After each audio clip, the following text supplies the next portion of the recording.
Hi family, peace, love, and blessings to you all. We are back with another video. So today is kind of going to be like a day in the life video. I'm basically interviewing and following another mom around. She's another black natural mama, everything on the t-shirt. We actually connected at the Mama Soko event that I posted for Black Baby Wearing Week, and started following each other on Instagram. And I noticed she did things the Montessori way. So y'all know I was super interested, especially because when I redid the playroom is really when I started looking into Montessori and started to incorporate the principles throughout the home and with King. And so since we've been wanting to get together, we decided to have a play date, and she let me bring the camera along. So this video will be basically us following her around and showing a day in the life of a Black Montessori and natural mama. And did I mention she's bilingual as well? It's full of tips on how to get started with the Montessori principles, how to incorporate them throughout your home, tips for communication, gentle, respectful parenting, baby-led weaning, and more. It's kind of long, but it's worth it. So let's hop right in and hear from Montessori Madre. How I got connected to Montessori. I know when I first had him, I was looking into Montessori schools, but nothing really struck a chord with me until he actually was, I started noticing he needed something to play with, some stimulation. So around 6 months, I was doing my research on like what toys would, work for him and also be aligned with my values in terms of not having too many things, too much clutter. So the minimalist aspect, as well as like what's developmentally right for him, like what's gonna make him feel like he's learning and all those things. So Pinterest or done some type of search online, but I came across it was a vlogger on YouTube who told me to read some books. So I got self-educated on Montessori. I wanted to do it, the way that was talked about in the book. I do remember though going out and buying wooden toys, feeling like that was aligned with Montessori. So that I did make that mistake of, okay, I'm just gonna get all these toys that are wooden that may be appropriate for his age. And that's not what it is. It's really about kind of stepping back and observing your child and being able to really just follow them and what they need. So the book really helped, and having a community of, I did look up, 6 months Montessori toys and then seeing if they would work for him. So it was interesting because by the time I actually finished the book, he was around 10 months and he started walking around that time.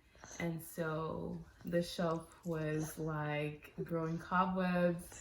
I felt like I wasn't doing anything right, and it was because those weren't meeting his needs. His needs were, I need to learn how to walk, like mom, like just chill.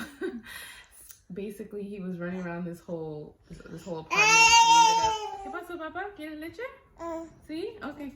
He basically was telling me like I need to be outside. I need to develop my gross motor skills, and so we did that for some time. But obviously, to a new mom who's trying to do things differently and trying to, do things like the other moms on Instagram, it just felt like maybe I'm not doing this right, or what am I doing wrong? And so over time, terminaste? He also developed a trajectory schema, which is like a pattern of play. After observing him, I noticed he wanted to like throw everything. He wanted to, again, run around, work on his walking. And another Instagram Montessori veteran mom was like, look up this term. And sure enough, I looked up the term and it was my boy. So throwing everything, and what I did was like, okay, I'm gonna make this a yes space. I'm gonna make sure that he can feel successful in what he needs to have at home. So I took everything that was like not used for throwing and replaced them with things that would work for what he needed. So that week you would see like scarves on his in his baskets or in his trays, rolling objects, lots of balls. I didn't have him at the time, but maybe some bean bags would have worked. So just anything that like works with what he needs. And sure enough, that phase kind of like dwindled down, and then I started noticing that, and I was like, okay, I can bring the other like I can bring the other stuff back out. Toys, Yeah. right? So you ebb and flow. You definitely ebb and flow, and you follow the kid, and they'll tell you kind of like what they're looking for.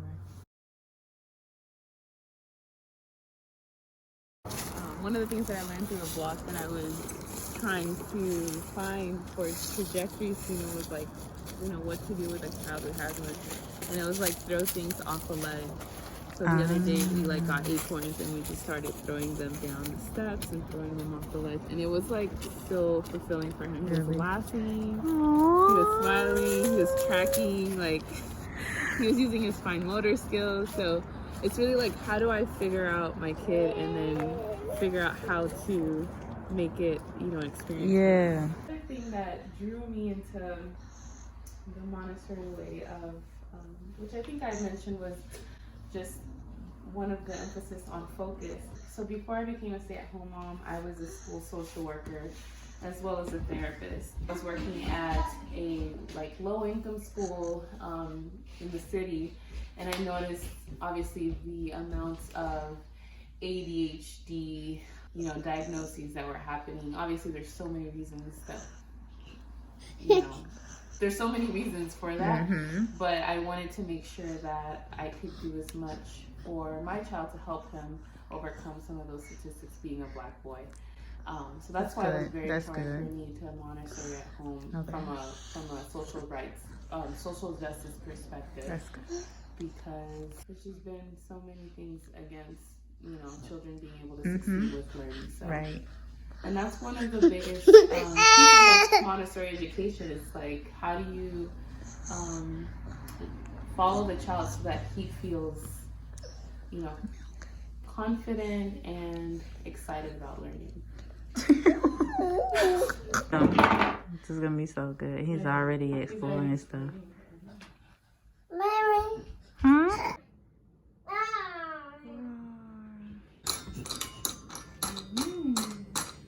You can do it with your hand, and you can do it with a stick. I know.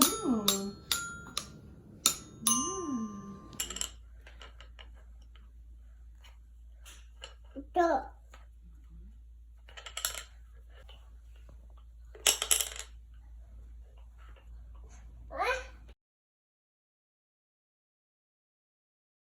Toys and passive toys.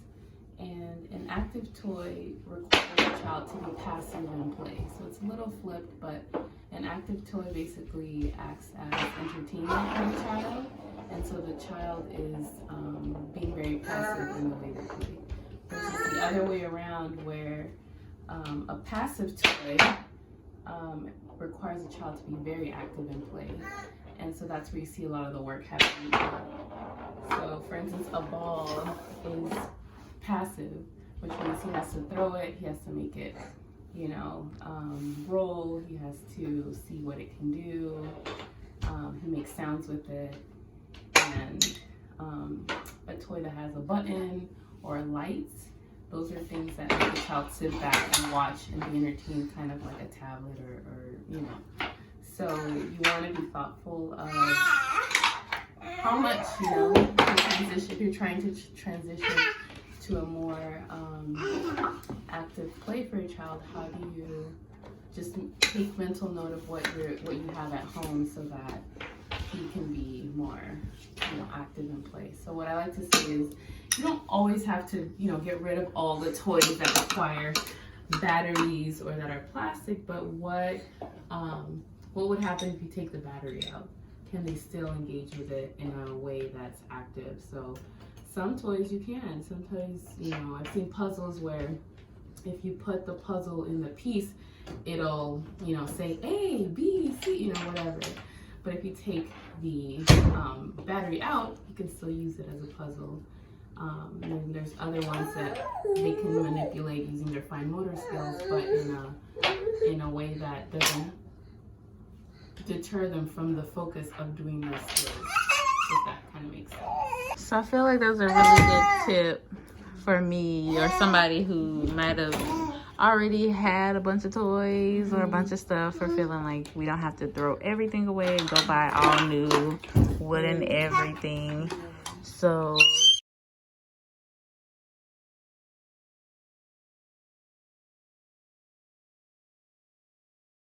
Show you what else you could do with this. Yeah.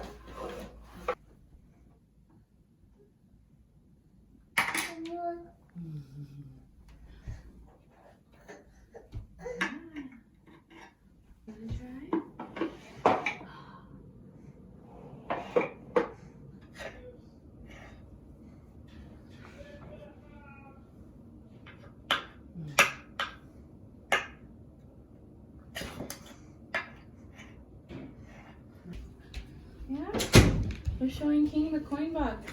Yeah.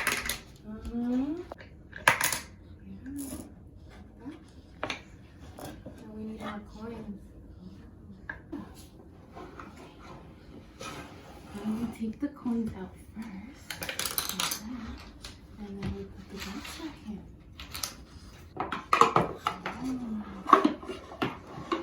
Pushed it in.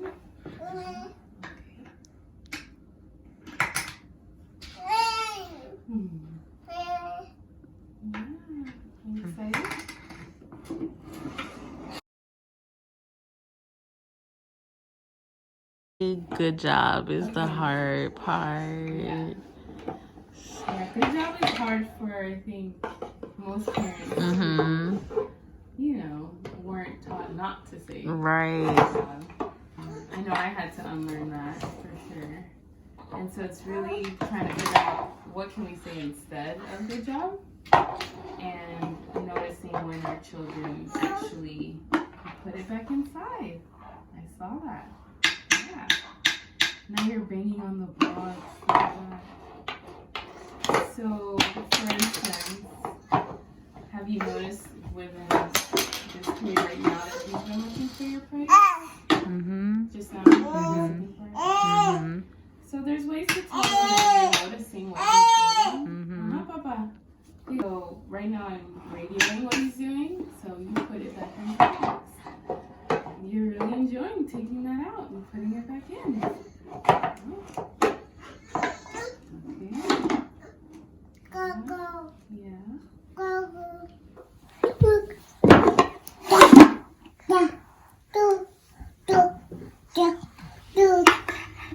You'll notice that when he put it back in the box, he didn't actually look at you.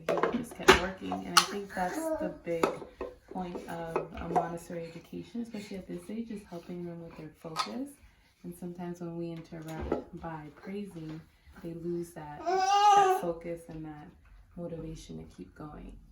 And so if you think about the goal being focus, you do want to limit the amount of things that are out.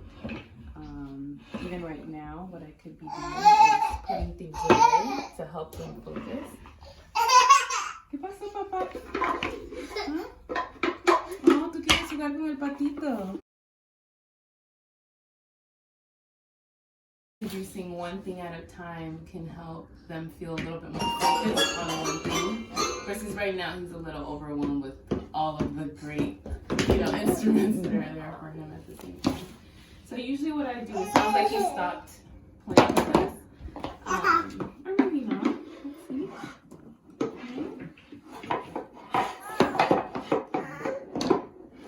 Yeah, it's hard.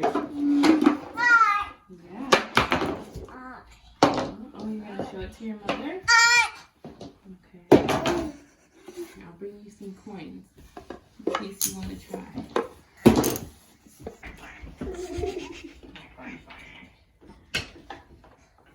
Big deal. ¿Le vas a enseñar a King? You're going to show King?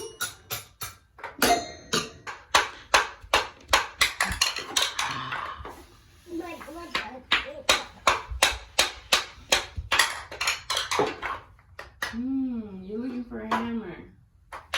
Maybe a typical Montessori classroom, they might want you to do things differently. But at home, I do let leave space for like discovery, and he's trying to see if the balls can also go in there, and they're learning by doing this. Okay.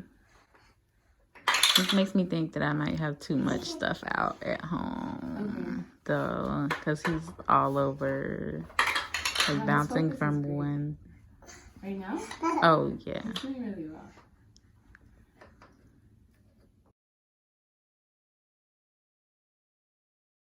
Like, we're gonna put the blocks back. Which one would you like to put back? So there's two options. Or sometimes I just, right now at this age, I'm doing it and radioing it. So how often do you switch out your toys? So the more I observe him, the more I realize he gets not bored, but he gets kind of bored with things pretty, like maybe every 3 or 4 days. Okay. So I won't do necessarily a whole shelf rotation, but I will notice if in 3 days he didn't go towards an object, it's not really meeting his needs. So I take it out and I try to bring in something that might be more interesting to him, even if it's just a language development toy, such as like an animal, or we just added a baby, so that it's getting some type of response from him versus nothing. Is also how to incorporate the child into the day rather than just feeling like you have to compartmentalize your life, like either I'm playing with him or I'm doing stuff. Obviously it's going to be hard and it's going to be slow, but what I do is just try to put some of his favorite music on and then just go about some chores. If he can be a part of it, or if he wants to be a part of it, he can. And if he doesn't, then he has to figure out how to deal with his boredom. Like, how do I find something to do? Okay. Hopefully it's a yes space for the most part, so that he's not, getting into a dangerous situation. But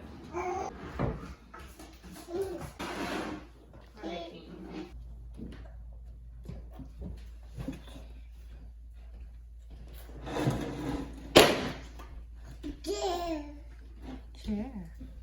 Yeah. Would you like some water, King? All right. Drinking water. Okay. Would you like to try drinking water? You want to try? Why don't we do this since we both? Water. ¿Quieres agua? Okay.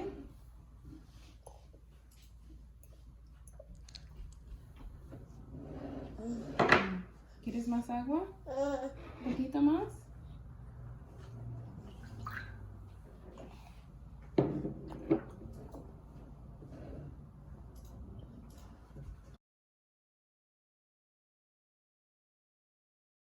Yeah, whenever I'm like about to touch his body in any way, I just tell him what I'm doing so that he, it's good for language development, but also so that he feels respected. Okay. Está fría. Me dice cuando está caliente. Se va a calentar. Está caliente. Está caliente. Lo mezclo con el agua. Voy a limpiar tu plato. Tú también puedes limpiar.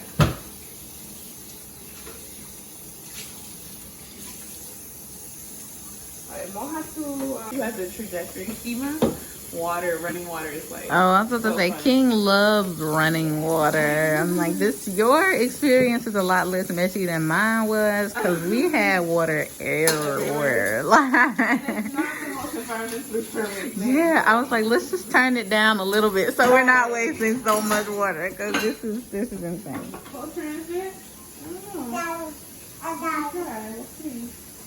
So do you have any area where you store like his snacks or his plate and bowl or anything? Okay. We're going to be moving soon, and I hope to integrate that into our space a little bit better. Okay. This is where we're sharing a space right now. Okay. But I noticed that you did that. You added some snacks to, which is just so good for independence and helping him feel like he can meet his needs. Yeah.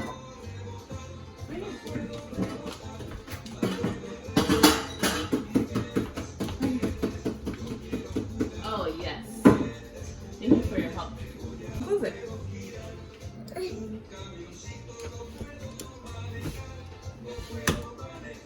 Thank you.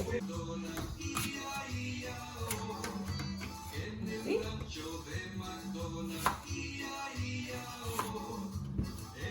¿Está rico? ¿Está rico?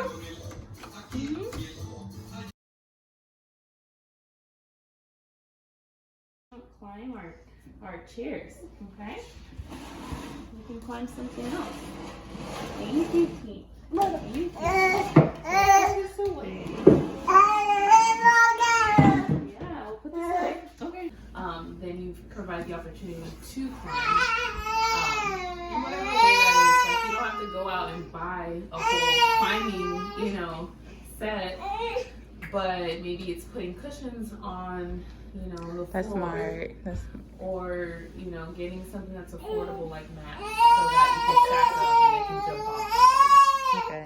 Or going outside to a playground that has stairs. Okay. That help meet those needs. And right now they're in a very sensitive period for movement, along with other things. But if they don't get those experiences now, it's going to be a lot more difficult to get them later in life. Okay. He's testing his boundaries. He's testing what his body can do, what's safe and what's not safe. If you're new to Montessori, I would encourage you to look up sensitive periods and play schemas. Although schemas aren't necessarily a Montessori term, they can help categorize or give you a sense of what you're observing in your child so that you can figure out how to make an environment that is more helpful for them. I do try to give space and time for individual play. So for instance, I might be sitting where you are and just watching him from a distance. That way I can observe him and he can feel like he's separate from me, in a sense. Okay. As opposed to kind of just being in space trying to engage and play with him. So you want to separate as much as possible. And then over time you'll notice that again they're being motivated intrinsically. Basically their motivation is coming from the inside rather than because they have an observer or because someone's praising them. So like right now he's so focused on this,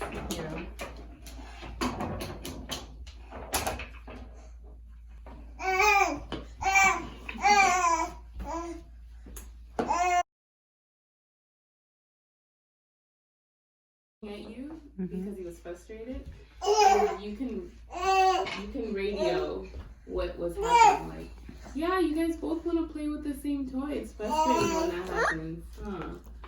Nowadays in playgroups, there's a lot of like shame around my child is being aggressive, or my child isn't polite when they're learning these skills. Obviously, if it's unsafe. You guys want to play with the same thing. I know. It's tough. Yeah. Okay. He learned that, that's not fun. Saying, I want to play with you. So maybe I need to help him model how to play together or distract with something else. So. Or now that King has distracted. Maybe I'll use this as an opportunity to play with him. So this has been really helpful for me because I feel like somebody from the outside looking in, not really reading a whole lot of books. I kind of got caught up on wanting things to look a certain way before feeling like I could do things technically Montessori, but this helped me to see like it's so much bigger than just the toys. That it's more about just watching my kid, knowing what he's learning, watching what he's learning, watching what he's doing through play. Fancy toys and put them on a shelf. and completely have all the nice things and not do things in a Montessori way. And you can have something that can be done right away is, like you said, observing the child, catering the environment, thinking outside the box to do so within those resources, and then showing respect to a child. And when I say respect, it's not like obviously you're going to do anything that would hurt your child or make them feel terrible, but having respect where they're at and what their needs are and what they can possibly do. So even in those social interactions, what can they do? What can they work out during meal times? Like, what can they master? So for instance, this is an area that we're working on right now in terms of is that when we read a book, instead of flipping the pages for him, I'll let him flip the pages. We've been doing this for a really long time, so that's his expectation is like, se ríen de chistes, ¿verdad?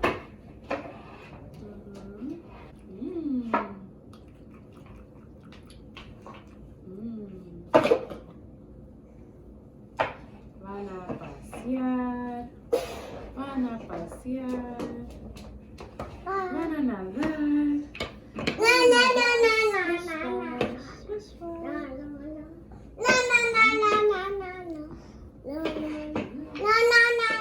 Duermen siestas y dicen que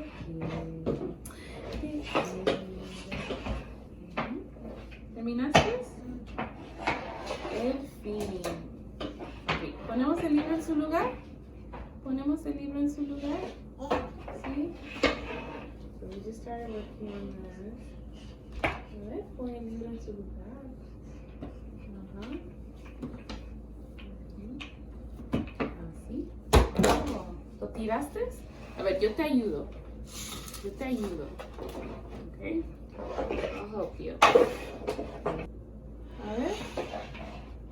¿Otro libro? Ok, el libro en su lugar, pues. Ok.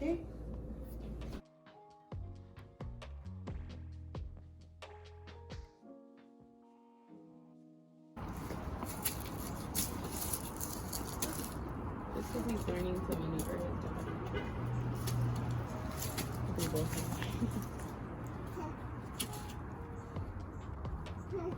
¿Es aquí? Ajá, está ahí abajo. Abajo.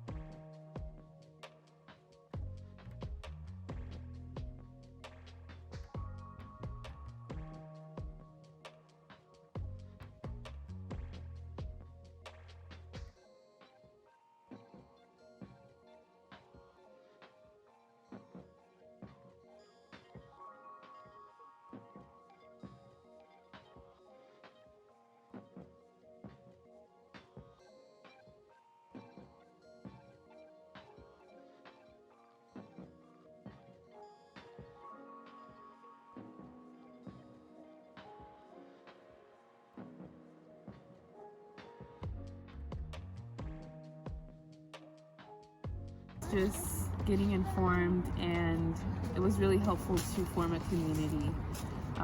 I don't know a lot of Montessori moms, but I found some online, and we ended up going to a Montessori play group, so that's helped as well. But just reading, getting informed, and then trying it out. It's gonna be, ups and downs, because obviously I'm not like certified or anything like that, but the philosophies definitely work with kids, so that's reassuring.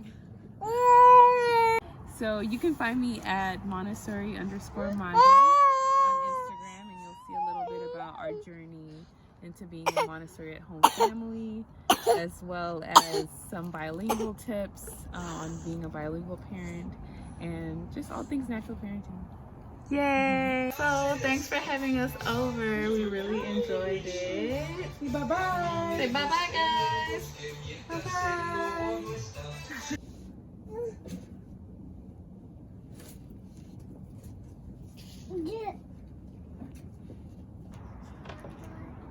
We said it so softly. Say see you soon.